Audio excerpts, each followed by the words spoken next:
We're on. Hi, we're live in the past. Hello, we are I live. said that's how I opened the last episode. Time repeats Maybe this itself. can be our recurring bit. Yeah. Us forgetting what live means. Live can also be used to mean recording, right? This is linguistically accurate. That's fair. You know. Yeah, right. So we are both live and We not were live live at the same somehow. time, depending on you. Unless by the time this video manages to upload, the assassin that's been trying to kill me actually managed to get the better of me this time. I think I've been doing pretty well so far in avoiding death. Right. But you never know. Yeah. We don't have an intro, right? Like, we don't need to introduce anything. They know who we are by now. This is episode 4. If you're listening to episode 4, you're, like, either you found us by accident, which I don't believe is true, or, like, you've heard this shit. It'd be amazing if someone had, right? Yeah. Like, if someone just found us by accident. If you're listening to episode 4, you know us. Yeah. You've met us in real life. We may not know that you have met us in real life, because the only options are either you're people who we know or you're stalking us. Yeah. I apologize no one is finding this shit by mistake. I apologize if you are new. I will apologize to you, the new viewer. Not to any of the old viewers, but if you are a new viewer, then I will apologize for the amount of coughing in this episode. I am looking at the audio thing and seeing it spike every time I cough. It's just gonna happen. I'm not editing it out. I don't care. Being ill. Yeah. I'm not being ill. I'm not even ill. I'm just coughing. Right? Like, I genuinely coughed earlier so loud that I shook the floor. Humanity's building, like, the humanity's building will collapse, and it might be because I coughed too hard. Yeah, that is possible. That is. Yeah.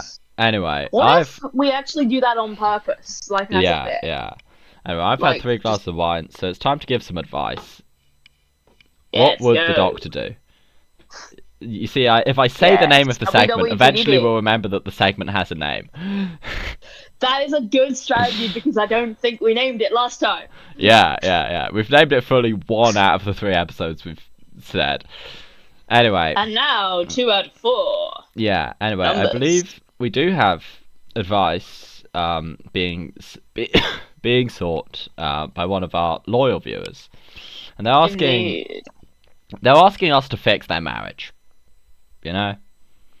Which, I mean, first of all, believable that a Doctor Who fan would have issues in their marriage. Second of all, not believable that a Doctor Who fan would get as far as marriage. Yeah, I have met this person. I do not believe they're married. But, you know, maybe... Oh my god. Is this a conspiracy? Yeah. Has someone contacted us asking for help with a marriage that she does not have? That's wild. Yeah. Maybe she's got, like, a secret spouse. It's like a, you know... Maybe this was the way of revealing the secret spouse through somebody else's podcast. Yeah. Now, obviously... Which is the best way to reveal anything. Anyway. Now, obviously, we do have an episode coming up later that touches on this seriously. But that's boring. So, instead, what's your episode? For the rest of the podcast. Yeah. So, for me... it's less a specific episode and more a collection of episodes. And by collection of episodes, I mean every episode with Amy and Rory.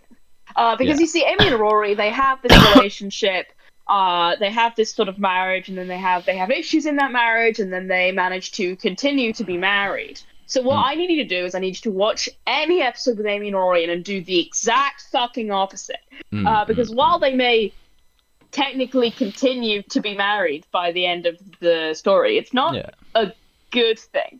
Sometimes marriages can't be fixed, and that's okay. Divorce is an option, and if you don't want a divorce, then don't be Amy and Rory. Don't remind me of Asylum of the Daleks, please. You don't. Oh, I totally forgot about Asylum of the Daleks. I wasn't even fucking referencing that. I was just saying, they should divorce. Fuck me. To be fair, not to point fingers, but most of it's Amy's fault. Rory all of it's Amy's fault. That being said, I don't know. I think fully not victim blaming Rory, but get the fuck out of there, King. Yeah, Truly get the fuck out of there. Well, we'll talk about this later. So I'm gonna go with a different tack here. And you know, the most important thing. This is, something I've always said. In my long career as a relationship guru, so the most important thing is healthy communication and to kind of avoid misunderstandings.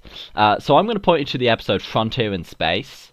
Because what that episode will teach you is that, like, if there are misunderstandings, there's conflicts, actually, it's probably the master manipulating things, So you should keep an eye out for him, and you should sit down and talk to each other, but also you should look out for the master because he's manipulating you.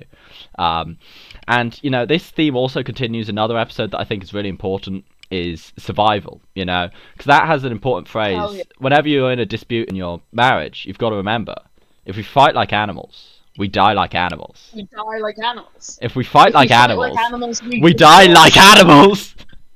And yeah, that's How important. Animals divorce. Also, don't listen to Andrew Tate. That's another thing that survival teaches you. That will ruin your marriage. So yeah. True, actually. Yeah. Only one podcast can be depended on. Yeah. For marital advice. Yeah. If you are an impressionable young man, who's struggling to get your grip of the world, listen to us. We will tell you everything. Yeah, absolutely. We will give you 100%. We're not just going to tell you. We're not need. just going to tell you what you want to hear. We're going to tell you what you don't want to hear. We're going to tell you so much shit We're you gonna tell never what you wanted to need hear. Mostly in the last episode. Yeah, we're going to tell you what a lot you of things that wish no you one didn't need to hear. no one needed to hear a lot of that. And unfortunately, I feel a lot of it will be resurfaced. But we'll get to that. Because first, we have episodes to discuss that aren't those ones. That is true. So, in a break from tradition, following Husok, I think we're starting with New Who this time, right? Yeah, because Husok did put on the New Who before the classic. Yeah. Because somehow a New Who was the story with the most votes, which pretty much never happens. Yeah. And why the fuck was it this story? I have a clear conspiracy for this, right? The Ganger versions of us all voted for this two-parter.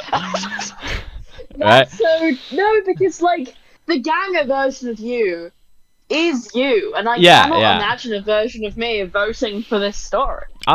Having what? Honestly, I can. Not now, but like this is also a thing. I do often, not often, but sometimes vote for like episodes of Doctor Who that I don't like at Husok to force me to watch them. But this one, honestly, liked it more than I was expecting. This is one of the better maps. We should say that the episode. We were talking about the Rebel Flesh and the Almost People. The Rebel Cum and the Cum People. I didn't make enough cum jokes on Friday, so I'm making up for it now. Yeah, you really didn't. You were very restrained in that. To be fair, the episodes are to make up for that. To be fair, the episodes are a lot less cummy than you think they're going to be initially. So when you first see the flesh, it's like a big vat of cum. That is a vat of cum. It's like the huge fucking. Smith is just going and at it. when the person comes out of the vat and it's like, My Little Pony cum jar. God, yeah. Oh God. I like how we're already going past the previous episode here, but yeah. But other than that, this was a decent episode, right? Here's the thing. If you slice off like just the end, we'll get to that later. If you slice off like just the end, this is the very ending. Yeah. Yeah. I think that it could be a lot better in so many ways because it really doesn't do very much with the concepts that it has. Like one bit for me stands out so much for it not doing not really doing shit with the concepts it has is like it was so close to kind of doing a thing with like having the two doctors, these two doctors be indistinguishable by Amy, and it's like a moment of like, oh shit, these are people. But instead, we just get Amy being like, wow, the Doctor, you're twice the man. I can't do fucking Scottish accents, man. Okay. You're twice the man I thought you were. Doctor.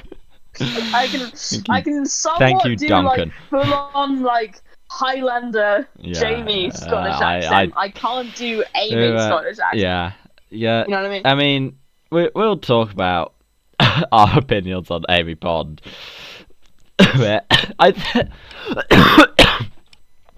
Coughing. That's it. Amy Pond sent an assassin to fucking get you because it means but I coughing. think I've got a lot to say on this episode, actually. More than I thought I did before sitting down to record this. I think the thing with this episode is it is an episode where I'd want to take this premise and give it to like a dozen different writers. Because there's so much, right? Yeah. And like, it's...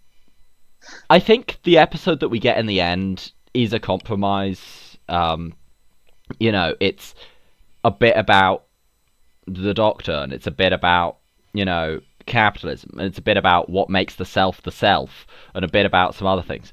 God. And that makes it overall kind of nothing. I think, like it's not terrible, but I just think it's doing so much at once that it's never able to, like, really progress any of the themes. Which is odd, because a lot of the episode is not much happening. Like, it is a two-parter that is too long. Yeah. I think it is... classic too long, two-parter, but... Yeah, I think it is overall decent, right? Like, it...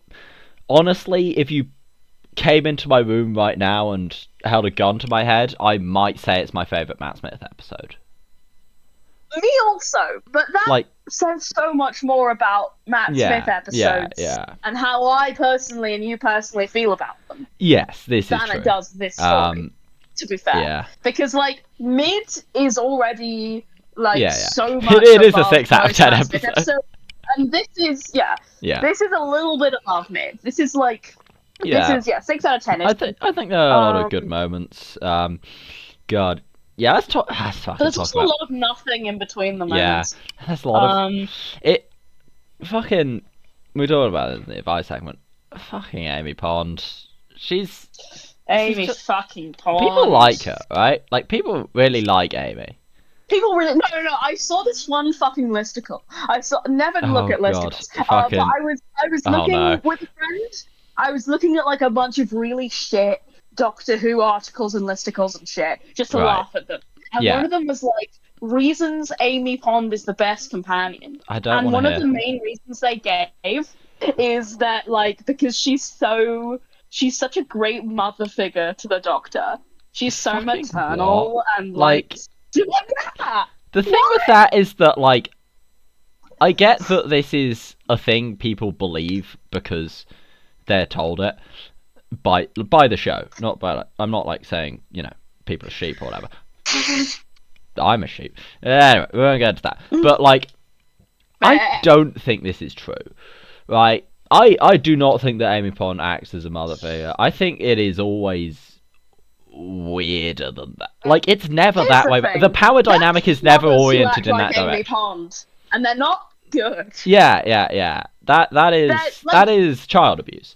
That's that is, like, to be fair, something that many mothers do. Yeah, but it's not. It's I also call that, like, a positive feature, like, about it. I think in many episodes it's highlighted that the power dynamic is the other way around, as it is with most companions. Yeah. But, like, it's not that. I think Amy's a mother. Like, as much as I really. As much as I really don't like her.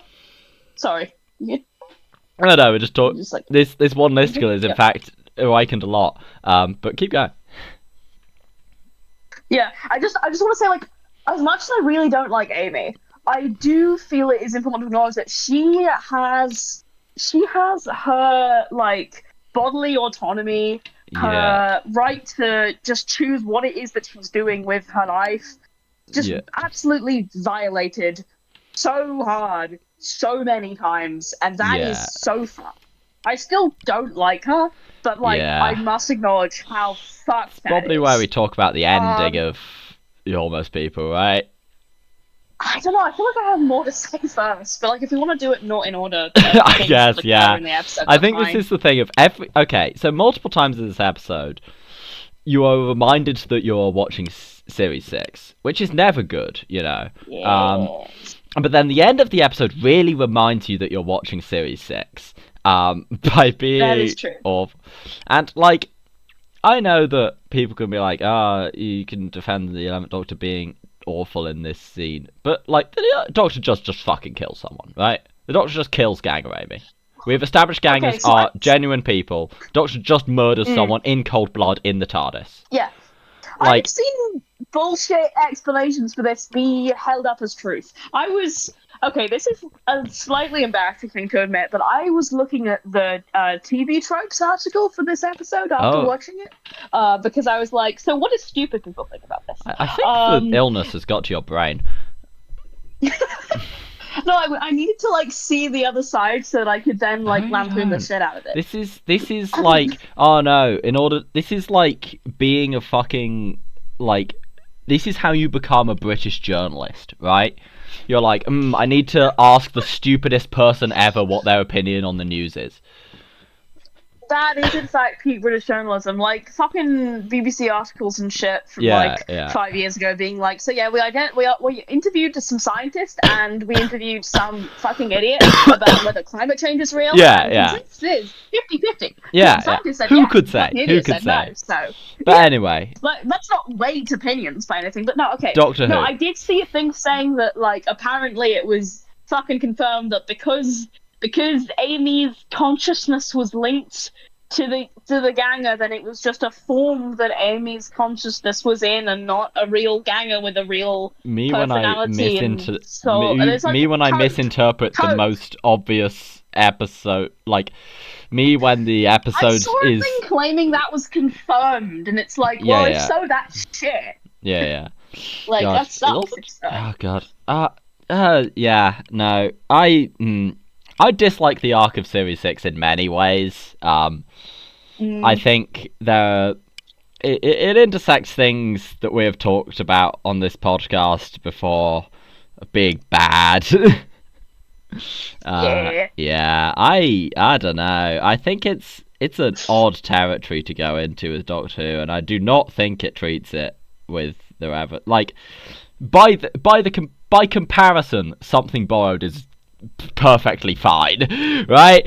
Literally, yeah. This is so much worse than that. It's the Something Borrowed hater. This is so much worse than that. Yeah. It's God, Series 6, and the thing also, like, okay, the arc of Series 6 is exceptionally bad, in being like icky, but it's still the thing of like the moments where you get jump scared watching Rebel Flesh Almost people with like, what the fuck. Why it's made me had a thought that like in 5 years time I'm gonna watch Boom and be like, wait, why is it snowing? Oh fuck, I forgot it's series 14, and then I'm gonna be like, oh god, yeah, but enough shit talking series 14. Rebel Flesh Almost, I feel like we have more to say about this episode, right?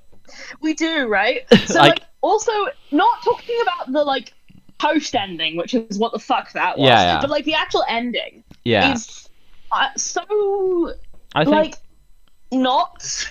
I think the episode brings up one problem that is slightly too big for it to deal with in a way that it can really deal with satisfactorily, and it's one that is like really fucking, which is like it's the ending of the episode where exactly one copy of each person survives, right? Yeah. That is so just like it's such a boring choice. Yeah. And like this is the thing that hits the episode of like it's the thing they never address when they're talking about like the dad going home to his kid of like, okay, both these guys are this kid's dad, but like how the fuck is this guy's partner and his kid and everyone knows going to react if two of them come home, right? Like how do the two of them live a life when you know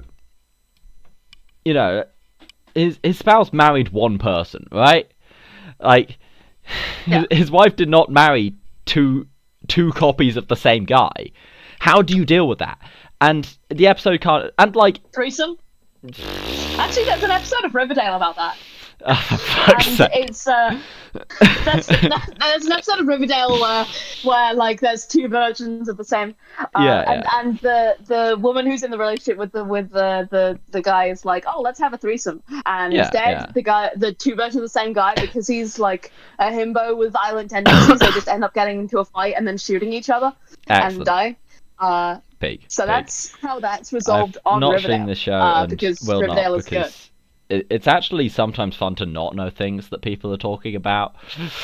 And Riverdale's one of those things, right? Well, I want to hear you things that I'm talking about Riverdale. Exactly. I want to hear you say shit like this and be like, oh, of course. What?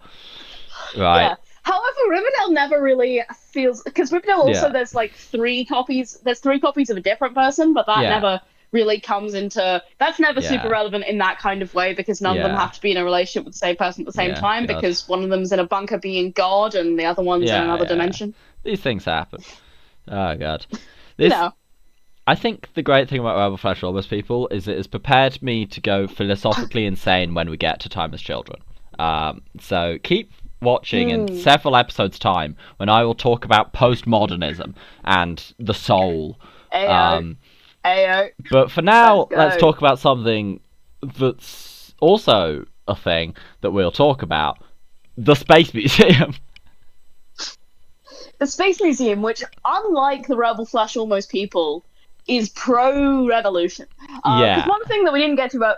I'm not going to talk about Rebel Flash Almost People very much, but I will just briefly mention it does that thing of, like, these characters who are oppressed and have very real reasons to want to rise up against this are doing it badly, and now they're evil and they're doing unreasonable things. I will say that Rebel Flash Almost People treats it in a way that is better than a lot of treatments. We're going back to Rebel Flash, fuck it. But it does. in specifically the case of like the other people that because of the situation specifically of what happens in the episode, that they are exactly the same as the people that they are copied from. You know, you do fundamentally understand this idea of, like, you know, why I didn't ask to be part of this revolution. You know, I don't want to do this. I just want to live my life as I remember having done, you know, as I have done. Because, fair. you know... That bit is good, to be fair. That bit is good. I will give you that. You do get the genuine sense that as to why, you know, the other aliens don't want to be part of that, because they want to live the lives that they're used to living. No, for me, my issue is more that, like, we have a ganger who just goes from zero to, like, murder everybody in that kind of, like, the weird revolutionary person is the super thing that evil really throws me in that episode is that she, like, starts doing that in, like, the first scene that she's alone with Rory. And that's, like, such a later part in her character development. It's very odd. Yeah. That's a weird... She goes from zero to murder.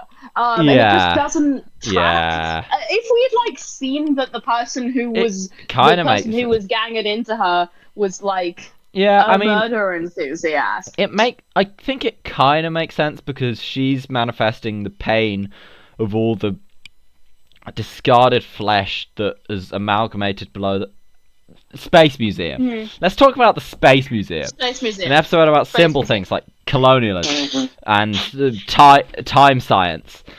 A very simple episode. You see, they arrive in the place, but they haven't arrived. They arrive in the place, but they haven't arrived in the place. I think this is a thing that, like, early Doctor Who does that does not come up nearly as much in the future.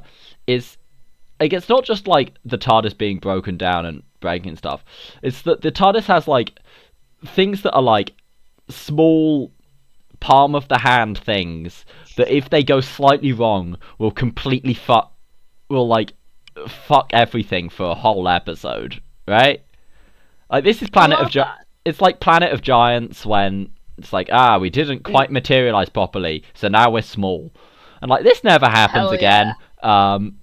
It's fucking Edge of Destruction's the classic one of, it's very simple. This lever got stuck down, and therefore everything happened in this episode. I fucking love Edge of Destruction. The Space Museum, I need to watch Edge of Destruction. You've got it. I recommend probably the best thing to do, which isn't what I did, but the best thing to do is to watch Unearthly Child Dalek's Edge of Destruction, because then you get the characters. But Space Museum. I see. We love Space Museum. Actually, an episode that It is good. yeah, it's great actually. It's Based. it's comedic. It is Mm. it is a like it. You realise at some point that they are called Morlocks because it is one letter away from morons. Like this is genuine truth. The guy's called Lobos because he's fucking lobotomized because he's dumb. It's such a fucking good episode. And it's like, yeah, I like the time thing. I think the time thing, the clothes changing does not make sense. We'll ignore that. But like, yeah, them being invisible for the first episode, and then like, it's got a really interesting story about like predestination and fate, and like, can you change time? And this it again, because it's like Hartnell era. None of this has been done before. Yeah. So you feel personally, I felt a lot more willing to just kind of go with it. Yeah. As opposed to like when it's the 10th time that Moffat is doing some time fuckery, and also this one is just a lot more willing to get a little bit silly with it. You know what I mean? Well, this one makes perfect sense to me. I know. You can always understand time fuckery, but that doesn't mean it's always allowed. But this one is this one is like talking about the inevitability of time, but then that mirrors the inevitability of the collapse of the Morok Empire, right? It's about cycles of revolution and oppression. It is slightly fucked at the end when the Zerons are like, we are going to destroy everything else in the Space Museum. Just like, most of the shit was stolen from other people that the Moroks had invaded, right? It's kind of fucked. But it's also like, fuck it. Not their job, right? It's their planet. Moroks bought the shit. It's not their job to sort it out to everyone else. It is also like, 5 minutes before the Moroks invade these guys again? Maybe not. The Morok Empire's declined. Decline and fall. Decline and fall. You see, you decline and fall, and then you get the Empire. And then you get the fucking Widow's Peak. It happens. And like, they've got a weird thing in the back. The Moroks. I like that the Zerons are all like teenagers, like just it's about like, dumb fucking kids trying to start a revolution, and they don't know shit about it. It's very. As someone who has been involved with many a student protest, I do kind of get the vibe. Yeah. And I don't mean that to insult student protests, but like, you know. Yeah. And then, you know, Vicky is actually the only character in this episode who does anything. That's a lot. Ian does a lot. It just doesn't pan out for him. The Doctor fucks around. Gets captured and then gets captured. I think William Hartnell has a holiday, and then he the proto mind probe, the fucking brain imaging device. Great. Hell yeah. Peak bit. It's good. And then they put him in the fucking device. They keep putting the Doctor in devices in this episode. So what the space music. Barbara, I think, probably gets off the worst. Because she gets her cardigan destroyed, and then she gets stuck in the gas room for like a whole episode. Like the gas that paralyzes you. Unless you put a handkerchief over your mouth, but then you'll wake up and continue moving through the gas. It's just what the gas. Yes. It's a one-time only paralyzing. You develop an immunity. Oh yeah, of course. Yeah, of course. yeah. I think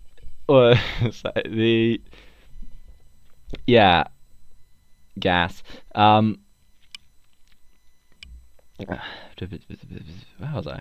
Ian fucking rules. Ian's great. He truly is. Ian is great. Grab the gun. This is a peak episode for just like shoot them with a gun. Threaten them with a gun, shoot them with a gun. It's good. But it's also Oh god, if I had something very clever to say, and it's now gone. So sorry. Mm. It was proposed at Who's Thought when we were watching that, like, what if Vicky had stayed behind Mm. to, like, help with sort of revolution slash kind of Yeah. transitioning from revolution to actually, living sort Yeah, of thing. I think the thing. How do you feel about that? I think the thing you have to understand about that is, like, unlike later when that exact thing happens with Steven, Vicky is 14, right? Vicky's only like Vicky is good at being like, you should get off your ass and do something. Also, I know how to reprogram a computer. You idiots. To be fair, like, Yeah. I don't know how to reprogram a computer, but like I'm not saying Vicky doesn't do anything, but I don't think she's like a politician. I don't think No, she's that's gonna fair. lead a society Yeah, into a golden age. I think Vicky is she's the good in revolutionary. times of chaos. Yeah. Yeah. I think, no, instead maybe we should have just like a big finish where it's just Vicky going around finding different revolutions Yeah. that need someone to go, hey, idiots, Yeah. shoot them. And Yeah. just like do that recurringly. I think that would Yeah. be a great box set. Better than Tales from New Earth, at the very least. Potentially. Tales from Zeros. Tales from the Hell Space yeah. Museum. God. Yeah, no, they use the Space Museum artifacts to figure out the different places that have been subjugated by the Moroccan Empire, and then Vicky gives them back the artifacts and helps them rise up. Yeah, this is a fan fiction someone could write. Yeah, not me. Probably not me. Yeah, but if any of our listeners, I do like Vic. Who would like? Yeah. I love a Doctor Who companion that chooses violence. I fully forget when Vicky leaves, right? Yeah. Yeah. When does she? Fuck. It's... How does she leave? It's probably an episode that's missing. Method? I can only assume she gets married. Statistically. I mean, I don't know, does she? I know that, like, no, she's Susan. Yeah. I'm getting up the episode list, and I will solve this literally now. do that, because, like, how does she leave? How does Vicky leave? And how can we spin it into her becoming a space-wide revolutionary? Yeah. Well, you get Chase. Chase. And you get the Time Meddler. God, my brain just keeps on coming up with more things to like think about Rebel Flesh Almost People. For being such a like mid-episode, it truly has so much that I want to. Wait. Like, oh fuck! I think Vicky leaves in the Mythmakers. Oh, okay. Yeah.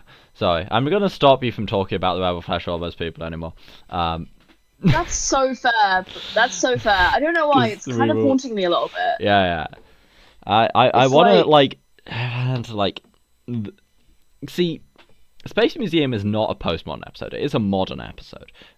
Is not like modern in the philosophical sense, in that it's Marxist. It's not Marxist, but it's about cycles of power. It's about inevitabilities. It's kind of postmodern. I don't know what postmodernism and modernism are, but like if I say words enough, eventually someone might think I'm clever, and this will cause me an ounce of joy in my cruel heart. I should pour myself another glass of wine. That's the point of the podcast. Yeah. Say words enough to make people think you're clever while drinking profusely. Yeah. Today's wine is Aldi Shiraz. It does not have a year. Lovely. It is one of the better Clearly Aldi that means wines. it was made at the dawn of time. Yeah. I think it was probably a 2024 vintage, if I had to guess. Cost me £3.99. A bargain. Right. Yeah, the Monks fucking beat the Daleks at some point. Hilarious. Shit. Got a Dalek in this. They might have just found one, to be fair. Yeah, they do straight up just have a Dalek there. Yeah. God, that's wild. God, it is the such a Moroccan shit Empire museum. Subjugating the Dalek Empire. It's such a shit museum. There are like no signs on anything. It's all like computer unit A.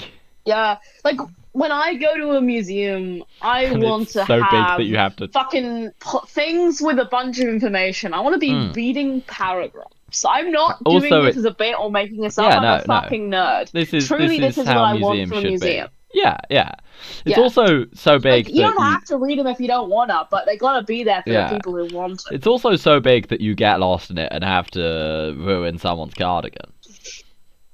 I believe Space IKEA was postulated during Yeah, the yeah. during That the has a episode, one-way system. which is This does not. this is worse than Space IKEA. Right. God, we're far into the episode and we have not even talked about Torchwood yet. Luckily, it's from Out of the Rain, Good so thing that we don't have much to say. yeah. So, from Out of the Rain. I think there are moments when I think it succeeds in being spooky. Yeah. I like themes of like old sort of lost or not lost media and sort Yeah. of like media sort of preservation. So how is it so not interesting to me? I think Because that's like shit that I'm I nerdy think because about. the sci-fi like, doesn't interact with the themes, right? I mean, yeah. it does in an extent. I like obviously they're from the past, and like that's a thing. But I don't know. This okay. The thing with From Out the Rain is I can't be too hard on it because it's clearly one person's thing. Like clearly someone has like a hyperfixation on like traveling shows and old cinema. And it's like, sure, turn that into a Torchwood episode. It is, however, my least favourite episode of Series 2. Second least favorite for me. Yeah. We all know why. Yeah. It's 50-50 for me, depending on the day. But it's not bad. It's like the thing with From Out of the Rain. This is the thing that I thought while watching the episode, and this is I think the thing that sums it up. This is the only Torchwood episode that I think could have been, if you rewrote it to make, you know, a bit more child friendly. This could have been a Sarah Jane Adventures episode. I was also thinking that. Yeah. I think it's because there's also like a creepy ringmaster guy in Sarah Jane Adventures. But I think it would have been a shit episode of Sarah Jane Adventures. Like there are far better episodes of Sarah Jane Adventures than this would have been. You know what I mean?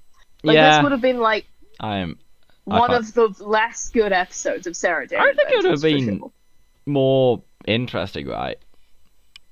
It would have been more interesting as a Sarah Jane Adventures episode, but I still think like I fully. Are episodes that explore far more interesting things than this. I can't. I don't have like the capacity in my brain to. I don't know much Sarah Jane Adventures because I watched it as a child when like I don't watch it, and I do not want to revisit it.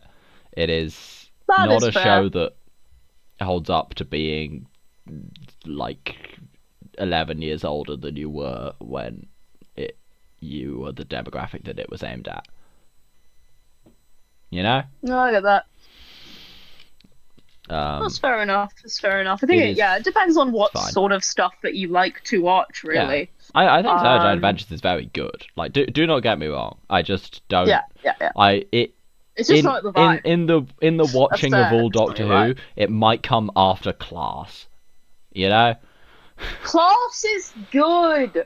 Listen to the people who are telling you this. Listen.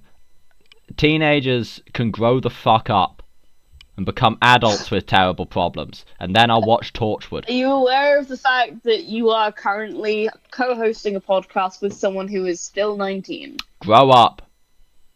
I'm working on it. Exactly. I don't know how to do it much faster. Drink. I will say, sorry, back to From Out of the Rain. I do that a lot. You know I do that a lot. I know. You facilitated me doing that a lot. Yeah. Okay, back to From Out of the Rain. One thing that I did appreciate while watching it is that I'm ill, which I think is apparent to anyone listening. Yeah. And while I was watching it, I was so fucking dehydrated. I was constantly having to be fucking gulping water. This is true. And like seeing all of these people with the like breath in the water like sucked out of them being all dry and shit. I was like, me for real. So relatable. I will say. I do like From Out of the Rain because it is another episode that like goes in the file of Yanto autism moments. That is so true. I fucking love Yanto. I was listening to like the most. I was listening to one Okay. of the most Yanto autism Okay. audios today. Peak. It's like the title is something like restricted section, whatever. It's basically Yeah. restricted items archive. And it's just him in the restricted items archive, just talking to himself about the various restricted items Excellent. there. It's so good. I've recently got my hands on torture audio. The ones you recommended last week, but also Oh, which one? Which ones have you? I haven't listened to any of them yet. Fuck's sake! Here I was like, oh, cool. Sorry, we should talk about them. no. But yeah, no. Last Beacon, I'll listen to that. But I think first I'm going to listen to a story that I have found that I have heard nothing else about other than the title, which is called Recent Yanto's Excellent Barbecue. Super Pig! Dude, that's the best one. That's Wait, like real? the best You one. listened to it? Yo. No, Last Beacon, and those are my two favorites. Those are literally my top two tortured audios. Yeah, I've got Yo, that. you listen to those, we will talk about it next week on the podcast. And I've also got... probably in real life, because we do talk to each other in real life. Those are so good. Those are my like two favorites. I've got those two and The Death of Captain Jack, just because I need to hear this shit. I have not heard Death of Captain Jack, actually. To be fair, you probably should. From what I know about Death of Captain Jack, it's probably best to finish Series 2 first. I believe it spoils I'll get that. something. I'll get that. I see. Yeah. But yeah, no. You got those two are literally the peakest of peak. You've got excellent. Excellent. This is good. No, yeah. Recent Yanto's Excellent Barbecue it's excellent, I will say. Yeah. It's got a barbecue. We love to hear it. They're two characters that I feel like just do not interact. Because why would they? But well, I would love them now to. They will interact because they're doing a barbecue. And it's so good. Yeah. So fucking peak. This is don't good. Even know. Yeah. You don't even know. Guys, I will... He doesn't even know. Everyone, Matthew doesn't even know Recent Yanto's Excellent Barbecue. Well, I will have listened to that by next week. And you just don't like it. I will have listened to it by next week. Like, yeah, it was mid. Who knows? I mean, you do have a taste for mid things. Very rare. I do not. I occasionally have a taste for some things that you think are mid, but even then, first of all, I disagree that those are mid. Second of all, well, obviously that's only a few things. Yeah. But who knows? Could be my unlucky day. But something that is something that I have an interesting taste in media. To be fair, yes, something that we both like that is that more people wouldn't like Probe. So, listen, I'd like Probe if it was like shot and direct, like, you know, there is a scale of budget that is you need to have. If the audio was listenable, I know, like, if Probe didn't sound like listening to episode 1 of this fucking podcast, and also if it was Torchwood, just like if you made Torchwood, I would like it because I like Torchwood. Look, I will acknowledge the audio problems. The audio problems, I will acknowledge those are problems. And the pacing problems. Otherwise, it's perfect. No, it's not, but I do love it. Yeah. Anyway, so where were we? I will watch Probe, but I will watch more Probe eventually. But I will for now stand by my statement that Probe is Torchwood for people who hate themselves. So hate having fun. What if you like both? What if you like both? Well, Probe and Torchwood? What then? I'm not a psychologist. But tell you what is good. Sorry, yeah. Praxeus. Praxeus is good, dude. I really enjoyed that. I like Praxeus. Praxeus is a good episode. After the dip down that was Fugitive of the Dune, it's good to get back to good, solid episodes like Praxeus. Praxeus might be my favourite of Series 12 so far. That or Nikola Tesla. But it's probably Spyfall. Spyfall Part 2 is arse. It's not very good. First of all, Spyfall Part 1 is a separate episode. Spyfall Part 1 is my favourite of Series 12. As an individual episode, yeah, but as a story... Spyfall Part 2 is less good than Spyfall Part 1, but I wouldn't say it's that. It's not that bad. It's not, like, it's still good. It's not It's just great. worse. I don't know. I do think that overall Series 12 is worse than Series 11 so far. Like, big time, yeah. Yeah. Easy. I don't know, to be fair, when we rewatched Series 11, we did avoid, like, Kablam. Yeah. But I think just, like, on the average... I should rewatch Kablam and Arachnids and maybe Saranga if I think I can go for it. Yeah. Because I think, on the average, those will weigh into it. This is true. You know? Maybe we can rewatch them and then, like, talk about them in a later podcast episode or something. Yeah, maybe. I can factor into that. Yeah, but I think... Yeah, Praxis was good. Praxis is so a good episode. This was... The twist with the scientist actually got me. Like, I was fully not expecting that. Yeah. That went hard. But it worked. I won't lie. That was good. Fully not expecting it, despite the fact that, like, this is the thing that is good about that twist of, like, Yaz fully says, like, 10 minutes earlier, they're beaming us also to Madagascar, and you just kind of don't think about what that means until the twist happens. You're like, oh, and then fuck. It's like, oh shit, that's a good twist. Yeah, a good twist is one where you go, oh shit. Yeah. Not one where you go, what? That's stupid. What? No, yeah. Praxis. Like that's not to call out any other Doctor Who twists, but like. Twists and reveals are good when you go, oh shit, yeah. Not when you go, fuck you. Yeah. Anyway, yeah. Praxis.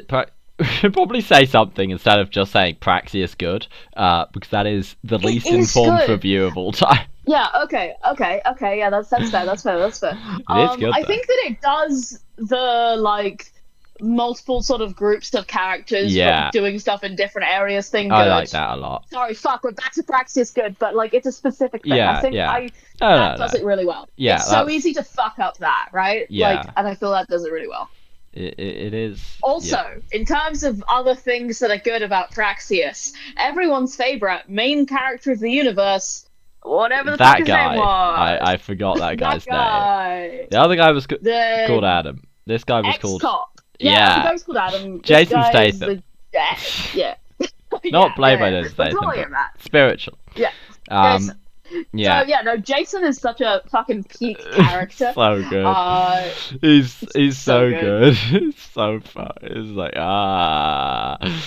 the introduction of him fucking like rugby tackling a shoplifter. Like this man has something wrong with him. Going to Hong Kong. Yeah, right? Yeah. Like, is it Hong Kong we go to? Yeah. He just fucking, like, gets a text and is like, okay, I'm gonna go to Hong Kong. Yeah. As you do. Well, like, he's hunting down the trail. Husband's there. He does have a reason because husband. But, like, it's still, like, you don't know that when you're watching it. So you have this moment of, like, shit, did he just go to Hong Kong because of text? Yeah. And it's so fun. It's so, like, this is... I did say, before we realised this guy's husband, and honestly it applied at that point in the episode, this for a brief moment this man became the most divorced man of all time. I mean, the thing is that like when Graham's like when they're talking to Graham, he's like, we're married, the other guy's like, we're separated. So like I think the most divorced guy of all time is the guy who refuses to acknowledge his divorce. Yeah Consider that. But because, like, he's at the very least spiritually divorced with this man. You know what I mean? Yeah. And he's not accepting it. Yeah. He is the patron saint of divorce. Yeah. But he gets over it, kind of.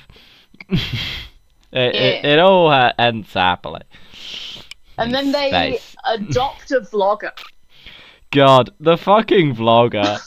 that is the one character, like... I'm not that's maybe the bit of this episode that I'm the least sure about. I'm like, I don't like her. No, listen. She's good because she gives the episode a chance to show us again that Ryan has a lot of riz. And also, this episode is written by the person who will be writing War Between Land and Sea, and he is aware of the Ryan riz, which means Ryan Sea Devil sex scene. Let's fucking go! God damn it!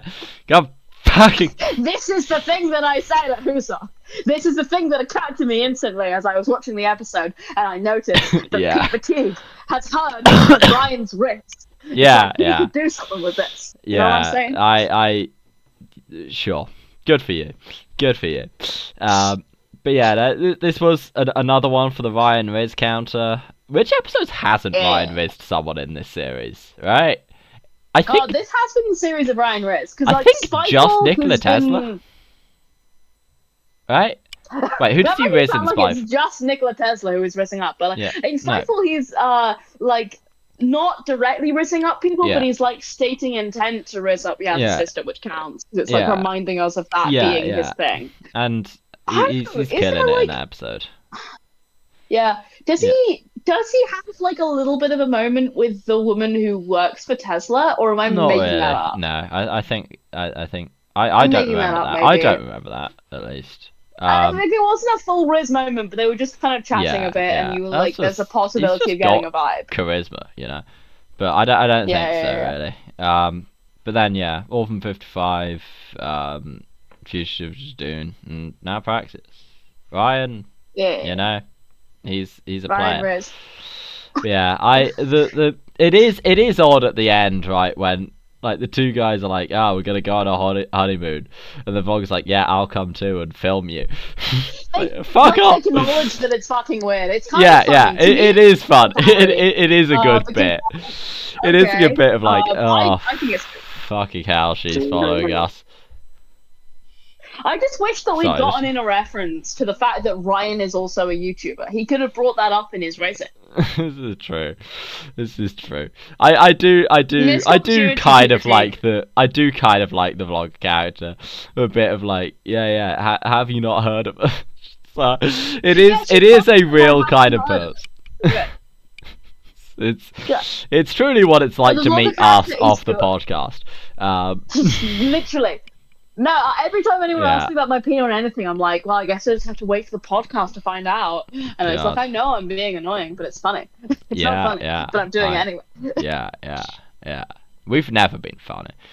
If you've laughed, then you've got the Praxis virus. I'm sorry. If you've laughed, then you have been subjected to the mind probe that makes you laugh. Yeah, mind probe.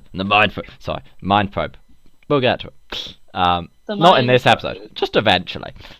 Eventually there'll be a podcast episode in which I just talk about the mind probe for solidly 50 minutes, and all roads leads to mind probe. Yeah.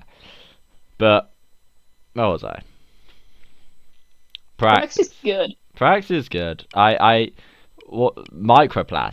It's good. It's a good bit, right? Like it works. It works in the episode. Overly preachy. Yeah, it fully works. It is.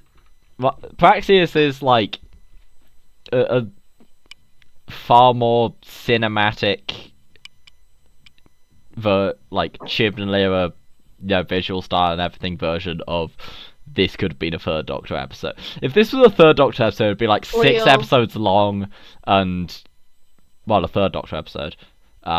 They've got captured a few more times. What would the vlogger equivalent be? What would the vlogger equivalent be? Fuck. Journalist, maybe. Yeah, maybe. No.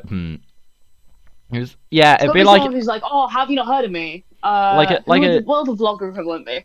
Like a shitty tabloid journalist, I guess. Or like maybe, yeah.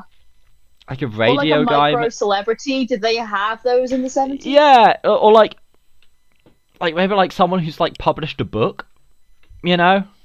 Maybe. Like someone who's like, yeah, have you read my book? You know, you must have read my book. You know, like a travel writer, right? But like a travel writer who's shit, but thinks they're good at writing. That's the 70s version of the vlog. Yeah. You've got. I think the 70s version should still have the gay people. Yeah. Still I feel like Cop on the Edge guy is also different, right? Like because that's such a like 2000s Jason Statham character. But like I Yeah. don't What know. would he be parodying instead? Would he be trying to like James Bond it? Oh yeah. Fuck, Yeah. that's oh no. Third Doctor practice. I think the thing is you've got to make the script the pretty much exactly the same. This is the Dude, do you want to write Third Doctor Praxius by getting the script of Praxius and just like only like editing it 3 so every lines. time she says blog, she says book, Yeah, yeah, and like just like yeah, adding more things. yeah. I think there were less microplastics in the water back in the 70s. Is the issue? That It was is less of a thing. true. But this But is we this. could make it be something else environmental. Yeah, that's just we just eventually come up to the point where we write the Green Death. Green Death is kind of That's not- Praxis is kind of the Green Death, to be fair, but without the computer. Yeah. The computer. Mm. Green Death is actually a good story. Beloved by dads, Green as Death we know. is so peak. Beloved by every dad. Everyone's Shout out dad. to my dad. Shout We'll out. probably listen to this eventually. Shout out to my dad, who will never listen to this podcast as long as I fucking live. I'm nah. gonna track down your dad and force him to listen to this podcast. It's gonna be a shit of like 20 years in the future when I'm fucking, I don't know, getting married or some shit. My dad's gonna listen to this podcast, but like, what the fuck? But I'm also gonna be listening to this podcast, but like, what the fuck? What was I doing? But that's the future. Are you saying that you don't expect to be still doing this podcast in 20 years? Wild. Perhaps. Who knows? Who knows? But we'll have moved There on will still so far. be Doctor Who. We'll have moved on by then. We'll have like microphones, maybe. Maybe. Dude, 20-year special, we get microphones. Yeah. Let's fucking go. Right. Let's do the final segment. This episode has gone long, because apparently we had It has. so much to say about Rebel Flesh Almost People. I've still got thoughts. Right. It's the thing. I'm gonna give you 1 minute to say everything else you have to say about Rebel Flesh Almost People. Then we're doing Gate Continuum. Okay. Now. Fucking Rory Jen situationship. What's happening there? Rory should have more situationships. Rory should leave Amy. We've established this. Rory should hook up with Ryan. Rory should hook up with Ryan. This is true. This is real. Actually, yeah. Especially like while Rory is like fictional, like historical characters like Ryan. Right. Rory was a Centurion. Yeah.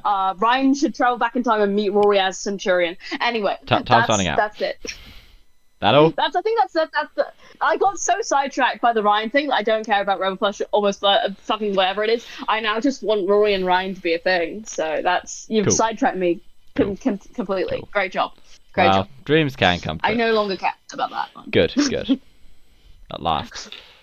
Right. Gate Continuum. Gate Last in continuing Gate, the gate. The Green Knight. So, The Green Knight. what did you think of this episode? I I'll give a really summary. enjoyed it. Yeah, I should give a summary go for it, first. go for it. So yeah, the Gate crew arrived in.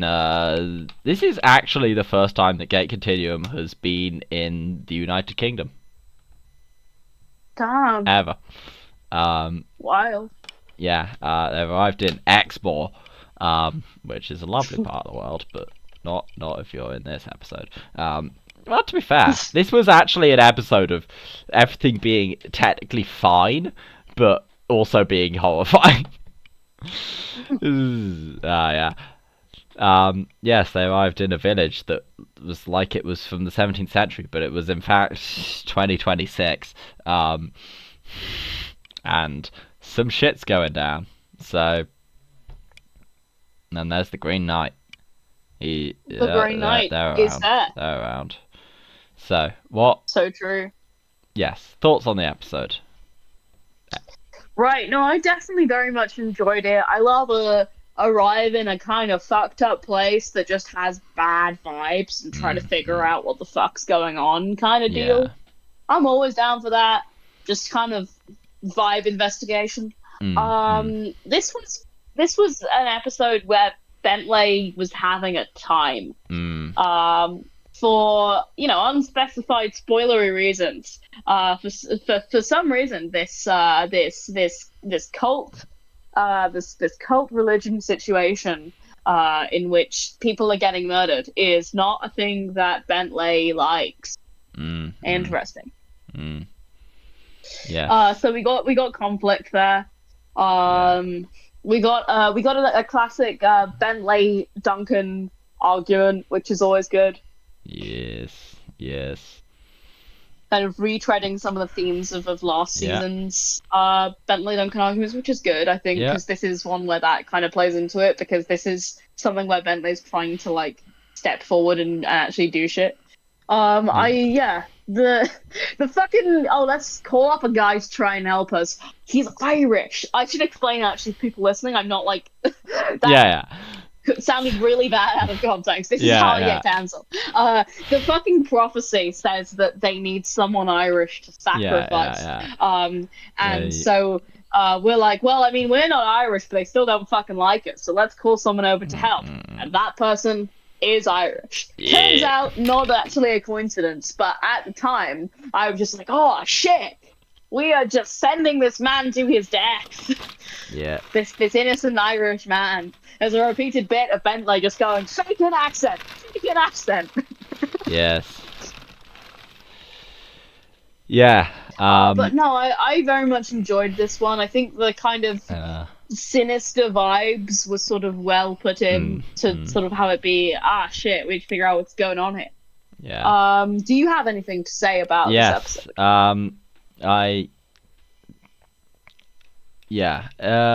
Well, I can't really say a lot before we get to part 2. Part 2 is where all of...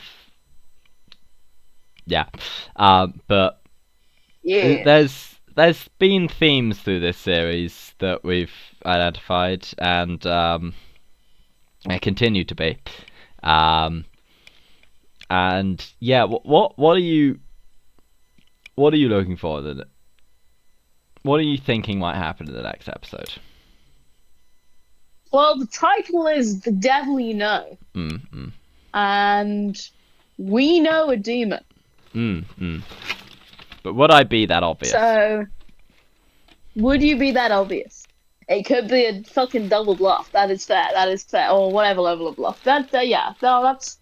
Who knows? So there is the possibility of our demon friend coming back, which is funny to me specifically, because when we took a bunch of shit U quizzes in character, and several of them were what supernatural character would date you, because they were shit U quizzes, Bentley got demon every time. I'm not gonna go for it, but it's gonna be in my brain as a funny concept nonetheless. Yeah. Unless I do go for it, which I won't, because that'll kill me. Yeah. What's your... I want to know what your thought is on the Green Knight. I want to know what your thinking's going on there. Knight. Okay, well, we kind of have this thing in the end where the sort of townspeople are saying, oh, hey, the people don't know, but the Green Knight's not actually protecting us. So it seems like they're having to actually defend themselves from the Green Knight and use the ritual to do that, is what it appears to be to me currently. Okay. Very interesting. Wow.